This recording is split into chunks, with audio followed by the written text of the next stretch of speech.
Muy amable, gracias por continuar con nosotros, estamos de vuelta. Yo soy Andrés Martínez Sálava y esto es Punto Final, último bloque de la programación. Seguimos en directo a través de la frecuencia modulada en la nueva Son de Manta 89.7. A toda la ciudad llegamos sin ningún sitio en excepción y gran parte de la provincia de Manabí. Así que muchas gracias por estar conectados con nosotros. Este comentario queda grabado en nuestras plataformas digitales como Radio Son de Manta y Andrés Martínez Sálava, donde estamos transmitiendo en directo. Muchas gracias por sus comentarios, los vamos a estar repasando más adelante. Además, mi agradecimiento especial para mis queridos amigos taxistas, entre taxistas y particulares, una flota de aproximadamente 3.000 vehículos que van conectados a momento con nosotros, que nos hacen el espacio de opinión más resaltado al mediodía, por lo menos en la ciudad de Manta. Gracias infinitas y recuerden que este programa se reprisa hoy a las 8 de la noche, solo por el dial 89.7 FM, el comentario de nuestros invitados y de su servidor, por supuesto. Voy a saludar de inmediato. Hice una introducción interesante, lo voy a resaltar también ahora. Vamos a conversar con el economista Alberto Acosta Burneu, que nos atiende con mucho gusto. Este medio de comunicación ya ha podido conversar con él, así que lo resalto y le doy la bienvenida con un momento muy especial para poder poner sobre la mesa temas interesantes. Maestro, ¿cómo le va? Gracias por atendernos. Buenas tardes. Muy buenas tardes, un gusto estar con ustedes. Nos trae esta convocatoria con usted un análisis económico que presentó en sus redes sociales y que llamó mucho la atención de los analistas portuarios de la ciudad, de la provincia, porque el puerto es de Manabí, debería de considerárselo así. Esta delegación entre el terminal portuario de Manta, autoridad portuaria, sus beneficios, regalías, incremento de carga y demás, que ha generado mucha opinión pública en las últimas horas locales. Por eso, contactamos de inmediato con usted para que nos ayude a reflexionar sobre este análisis que lo hizo el grupo Spurrier, del cual usted es parte. Es bastante, yo logré leer las 56 páginas, pero quiero que de entrada usted nos indique por dónde empezar. ¿Qué es lo que más le llamó la atención sobre este balance de la delegación y cuáles son sus primeros comentarios sobre la referencia económica de la misma? Bueno, lo que hicimos nosotros fue un análisis de estos años de concesión para ver cuáles han sido los resultados. Mucho de esto sale de información pública, de estadísticas de carga y también de información financiera de la operación. Temas a resaltar: cómo ha crecido la operación en el puerto de Manta. Y vemos cómo desde 2016 a 2022 la carga total creció en 79%, alcanzando más de 1.100.000 toneladas.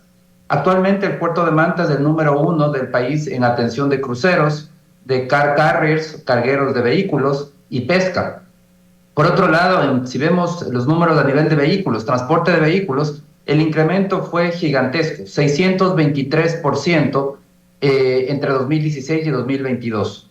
Y no solamente que ha habido un incremento muy importante en el número de vehículos transportados, sino que también se ha generado un servicio como hub de transbordos en la región. Es decir, hay vehículos que llegan al puerto de Manta. En este periodo han entrado más de 38.000 vehículos que no estaban destinados al Ecuador, sino que sirven para transbordo para otros destinos, lo cual es un servicio adicional interesante. Y también hablando de beneficios en este tiempo a nivel de conectividad, la conectividad ha subido significativamente. Son 122 buques mercantes que había en 2017, ahora son 220, es un incremento en la conectividad del 80%, y eso le ha permitido que el puerto de Manta esté mucho mejor conectado de lo que estaba en el pasado. Ahora existe la mayor conectividad con puertos del Perú, con puertos de Corea del Sur, de China y de Chile. Ahora, yo le transmito, porque el informe que realiza Grupo Spurrier, y sin duda esta entrevista, debe estar siendo escuchado por actores políticos, por ciertos empresarios y por analistas portuarios que indican ciertas problemáticas, entre comillas, de lo que significó el contrato de delegación y lo que se ha podido cumplir hasta ahora. Por ejemplo, en el tema de la carga, Hay una referencia importante dentro del informe que indica, por ejemplo, en el año 2016 el cierre de la autoridad portuaria hablaban de, en ese año, 622.774 toneladas transferidas. En el cierre de 2022, que son los últimos datos que ustedes manejan, tienen 1.113.417 toneladas, lo que usted resaltaba hace un momento como el 79% de incremento. Sin embargo, en cuanto a TEUS, que es lo que acá hacen la referencia de ciertos analistas portuarios, que no es que es la carga nada más conterizada, se esperaba más en el desarrollo del tiempo. Y cuando se consulta esto al terminal portuario de Manta, ellos indican, claro, dentro del contrato se hablaba de más, pero teníamos el proyecto hoy fallido de Refinería del Pacífico, la vía Manta-Quevedo, etcétera, algo que ahora no existe. Sin embargo, dentro de todo eso, la productividad ha incrementado, en el caso particular de la carga, a gran medida, un 79% en los últimos 7 años, lo cual es muy destacable. ¿Qué le podría decir ustedes a estos analistas portuarios, activistas políticos y demás empresarios que se quejan de la carga y ven estos números que han sido resaltables en la cantidad del tiempo, más allá de que ciertos proyectos que están dentro del contrato y que iban a ser un diferenciador no se realizaron, como la fallida Refinería del Pacífico? Bueno, hay que estar muy claros que el tipo de carga depende del hinterland, depende de la actividad económica que está asociada al puerto.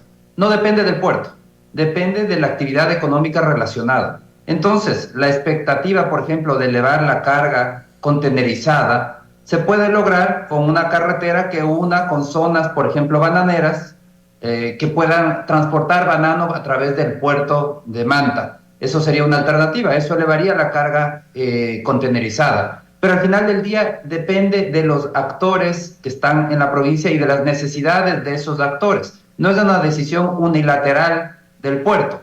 Entonces yo creo que aquí lo importante es ver que la carga en general del puerto ha subido significativamente, un incremento muy considerable, y eso es la noticia positiva. Un puerto que ha logrado crecer aceleradamente y que además la expectativa es que siga creciendo aceleradamente en los próximos años. ¿Qué tipo de carga? Eso no lo define el puerto, eso lo define la actividad económica de la provincia y los otros proyectos estratégicos que adopte la provincia. Por ejemplo, esas carreteras para enlazarse con zonas exportadoras o en su momento como fue la Refinería del Pacífico. Todo eso puede ir cambiando las necesidades de la actividad económica, que es en última instancia la que define qué carga de importación y de exportación puede tener un puerto en un momento determinado. Usted también comparte este comentario de ciertos analistas que indican que el puerto no elige la carga, sino que la carga elige el puerto donde llegar. Definitivamente, es que es así. Los puertos están compitiendo a nivel nacional y depende de la actividad económica qué tipo de carga se envía. Entonces, incluso si se escoge el puerto de Manta, por ejemplo, dependerá de la realidad de ese sector. Hay carga que tiene que ir contenerizada. Entonces, hay una presión para que se eleve los contenedores, el envío con contenedores. Si es que la carga no amerita el envío, por ejemplo, puede haber carga que es en granel líquido, como de hecho sucede, o graneles sólidos, o contenedores refrigerados, o contenedores no refrigerados. Eso depende del tipo de producto. No es una decisión del puerto de ninguna manera. Es una decisión del sector productivo y de sus necesidades dependiendo de qué es lo que importa y qué es lo que exporta. Ahora, a mí me llamó muchísimo la atención leer los puertos más destacados a nivel del mundo con la conexión de este puerto internacional de Manta, y había 2 puertos coreanos. La semana pasada estuvo aquí una delegación precisamente de una empresa multinacional coreana que hizo una evaluación del puerto porque están tratando de, ya se firmó un acuerdo con la alcaldía de Montecristi para invertir $1 millón en el año 2025 y empezar a hacer estudios para crear un hub logístico y que ellos traigan sus productos y los repartan, no solamente al país, sino también a la región. Y me llamó mucho la atención esta conexión precisamente con los puertos coreanos.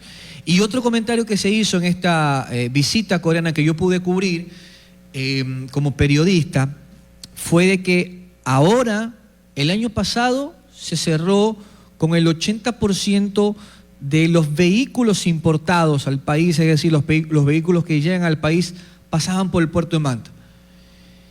Y uno de los delegados del TPM dijo, ahora, hace un mes atrás, logramos traer a cierta marca de vehículos y ya en este momento el 100% de los vehículos importados en el Ecuador llegan al puerto de Manta y de aquí se distribuyen al país. Es otro crecimiento destacado dentro de, para que usted nos ayude a reflexionar sobre este puerto carguero, precisamente vehículos que ya se apodera de todo el mercado nacional, según lo que dijeron los delegados de TPM.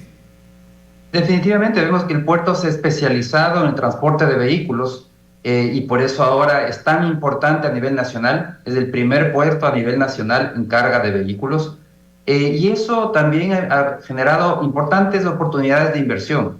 La inversión se ha producido por parte de terceros que para atender esta demanda del sector automotor invierten en terminales extraportuarios. Se trata de empresas privadas que están ubicadas en la zona de Jaramijó, a 9 kilómetros del puerto, y en donde han invertido en espacios para almacenaje, para depósito vehicular, y esto está generando ese potencial de crecimiento de esta nueva línea de negocios. No solamente se trata de los vehículos que el Ecuador compra, sino de ser un hub regional para el transporte de vehículos, que los vehículos hagan transbordo en el puerto de Manta, que es algo que ya está sucediendo y que también refleja esa capacidad y esa especialización que ha tenido el puerto por el lado del transporte de vehículos, que genera además oportunidades de inversión y de actividad productiva relacionadas con ese servicio.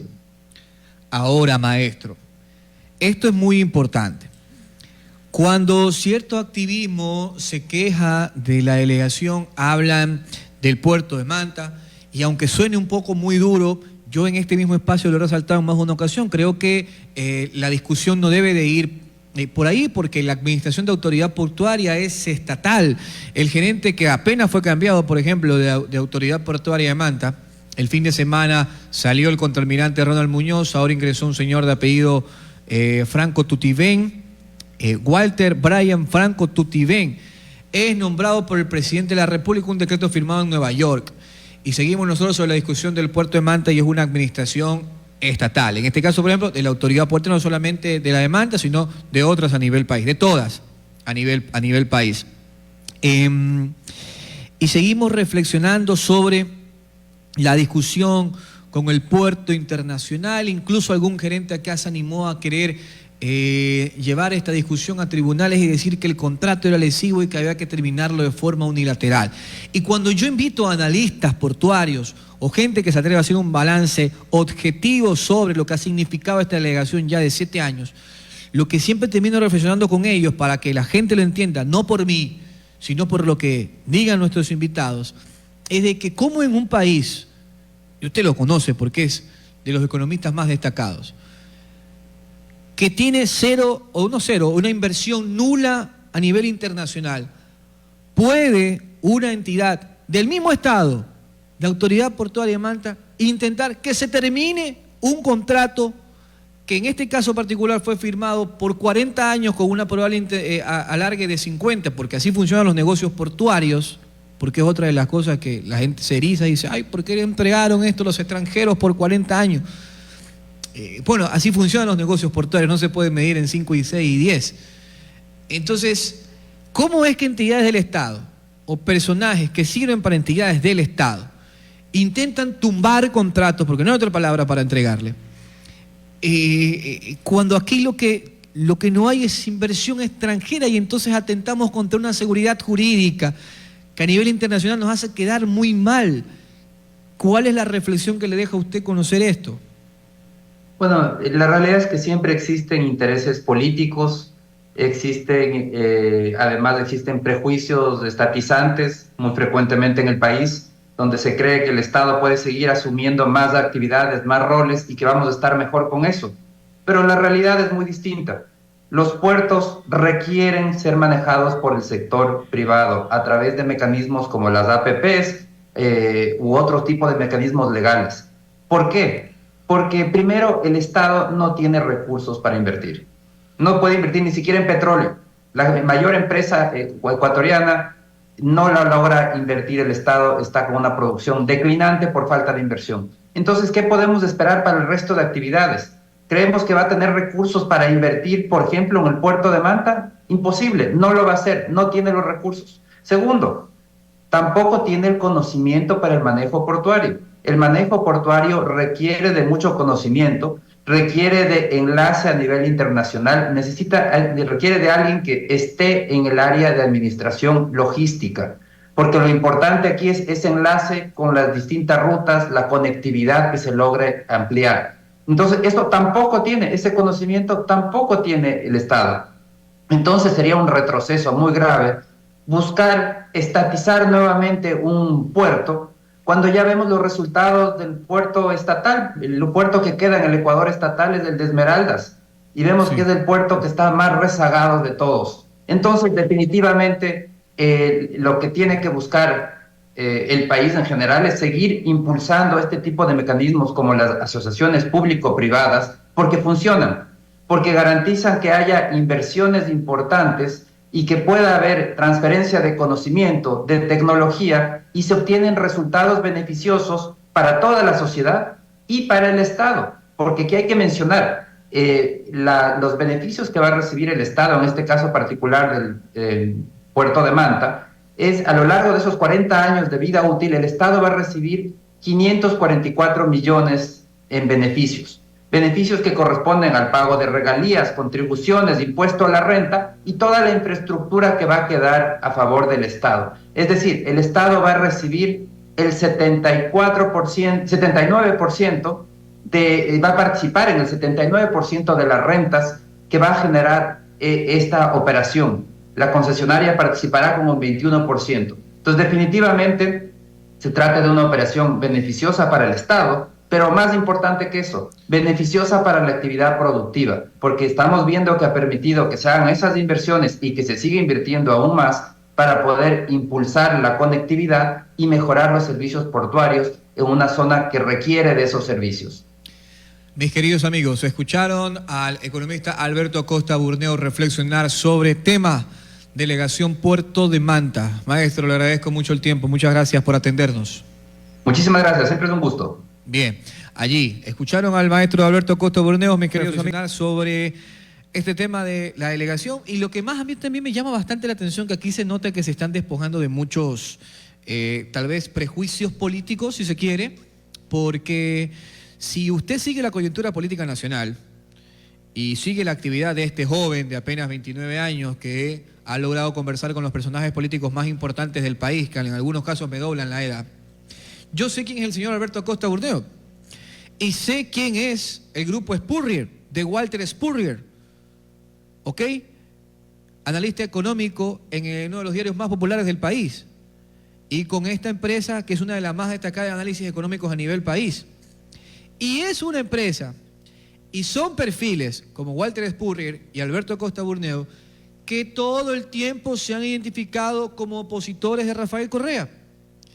Y hoy están haciendo un balance objetivo que habla sobre una delegación que la firmó Rafael Correa, que fue entregada en el gobierno de Rafael Correa en el año 2016. Entonces, ¿entienden ustedes esta reflexión de perfiles que abiertamente criticaron el modelo de Rafael Correa, que fueron críticos de Rafael Correa, y que hoy sobre estas situaciones que tal vez algunos socialistas o zurdos radicales dirán que no deben de trascender porque ellos consideran de que el Estado debe de administrar absolutamente todo? Y aquí hay una clara muestra de que Rafael Correa nunca le hizo feo a la inversión extranjera, todo lo contrario, potenció ciertos sectores del país, como el sector portuario, para que se hicieran cargo de algo que no puede administrar el gobierno. Pero si está el claro ejemplo, ni siquiera autoridad portuaria después del terremoto han podido construir 200 metros del muelle artesanal. Y lo acaba de decir un profesional de la economía, el Estado no le va a entregar dinero. ¿Sabe por qué? Porque no tiene, lo cual significa que no puede hacerse cargo. Entonces, cuando pasan situaciones como la que pasó aquí en Manta, con la administración pasada de autoridad portuaria y su anterior gerente, queriendo terminar un contrato con una delegación que altamente ha sido productiva y que si se termina ese contrato como tal, tendrían que pagar una indemnización millonaria al Estado ecuatoriano. Pareciera que quieren hacer daño por ciertos intereses de por medio. Entonces nosotros que estamos en defensa, y lo digo abiertamente, porque yo no me jacto en este espacio y nunca lo voy a hacer mientras Dios me permita hacer periodismo, porque yo soy un hombre muy creyente, de ser objetivo y de ser imparcial. Abiertamente nosotros, desde los medios de comunicación, en este caso mío y particularmente de este programa, donde me hago responsable de lo que digo, hemos dicho de que somos defensores de la productividad, no de quienes estén, de la productividad de los sectores estratégicos de Manta y de la provincia, y uno de esos es el puerto. ¿Cómo vamos a querer que salga una delegación que ha sido productiva? ¿Bajo qué concepto? ¿Para qué? ¿Para que entren quién? Tal vez los que administraban antes y que se ha evidenciado con el paso del tiempo de que ahora se está mucho mejor, con situaciones que no puede manejar el Estado y hacerle feo a la inversión privada. Miren que se lo dice un zurdo, hablando y haciéndole cara bonita a la inversión privada. Entonces, por favor, yo creo que es momento que se empiece a elevar el debate, que si se puede renegociar el contrato de delegación para que sea mucho más productivo los intereses, primero del Estado, ni siquiera de Manta, ni siquiera de Manabí, porque Autoridad Portuaria, que es la empresa pública que está en medio de esta delegación, responde a intereses del Estado después de Manta, es decir, primero del Ecuador, después de Manta, para que quede claro. El nuevo gerente que acaban de poner no es mantense, es guayaquileño. Entonces ahora los que se quejan de que el terminal portuario es manejado por guayaquileños, ahora que también se quejen que ahora la Autoridad Portuaria nombró a un gerente guayaquileño y no mantense. ¿Se dan cuenta ustedes que es una discusión inverosímil, sin sentido? Hay que elevar el debate. Y aquí el debate debe de ahora trascender en que si hay que renegociar el contrato para que sea más productivo, primero para el Estado ecuatoriano, porque así funciona la Autoridad Portuaria que rinde cuentas al Estado. Y si es productivo para el Estado y después para Manta, pues perfecto, que se empiece por ahí, pero no de que nosotros seamos un nicho de espanto a la inversión extranjera, que es nula en este país. 1:00 p.m. en punto. Fin del comentario. Mis queridos amigos, nos vamos. Dice acá la producción, noticia de último momento, encuentran a una persona muerta en la terraza de la Asamblea Nacional. ¡Wow! ¿Qué es eso? Exfuncionario, ¿que se suicidó? ¿Qué? No se sabe todavía. Hasta febrero laboró en la Asamblea un funcionario que ha sido encontrado sin vida en la terraza de la Asamblea Nacional. ¡Wow! Bien, sigan nuestras redes sociales como Radio Son de Manta y actualizamos el detalle. Increíble, ¿no? Sorprendente. Señores, nos vamos. Que tengan buena tarde, buen provecho. Nos reencontramos mañana con más invitados.